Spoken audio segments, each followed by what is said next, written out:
ব্যাঙ্গালোর থেকে সেদিন আমাদের যাত্রা শুরু হয়েছিল উটির উদ্দেশ্যে। বর্ষার সময় পাহাড়ে ঘুরতে যাওয়া, তাই মনের মধ্যে একটা আলাদা রকমের আনন্দ কাজ করছিল।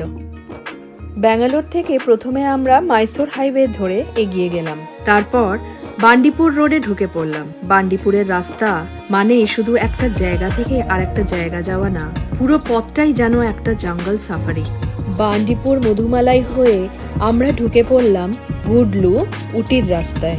গুডলুর থেকে উটি হচ্ছে 3 ঘন্টার পথ, আর গুডলুর থেকে উটির এই রাস্তার প্রাকৃতিক সৌন্দর্য সত্যি চোখে দেখার মতো। চারিপাশে শুধু সবুজ আর সবুজ। আর এই গুডলুর থেকে উটির রাস্তায় একটা অংশ তো একেবারে অসাধারণ।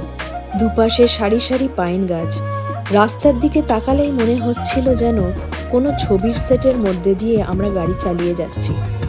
পাহাড়ের গা বেয়ে মেঘ নেমে আসছে, কোথাও বা বৃষ্টির ছোঁয়া, কোথাও বা কুয়াশার আবছা পর্দা। রাস্তার দুপাশে চা বাগান দেখতে দেখতে আমরা উটিতে পৌঁছে গেলাম। অনেক বছর পরে আবার উটিতে যাওয়া। দক্ষিণ ভারতে প্রতিটি পাহাড়ই সুন্দর, কিন্তু উটির সৌন্দর্যটা যেন একটু অন্যরকম। আর এই প্রাণবন্ত উটির টানেই আমরা বারবার উটিতে ঘুরতে যাই। উটিতে আমাদের থাকার ব্যবস্থা ছিল হোটেল ট্রাইডেন্টে। সেখানে পৌঁছানোর পর ঘরটা দেখে বেশ ভালো লেগেছিল। সার্ভিসও খুব সুন্দর ছিল। সবকিছু মিলিয়ে প্রথম দিনের থাকার অভিজ্ঞতাটা বেশ আরামদায়ক হয়েছিল। এই ছিল আমাদের প্রথম দিনের গল্প। ফিরে আসছি আমরা উটিতে কোথায় কোথায় ঘুরলাম সেই সব গল্প নিয়ে। আপনারা অবশ্যই সঙ্গে থাকবেন।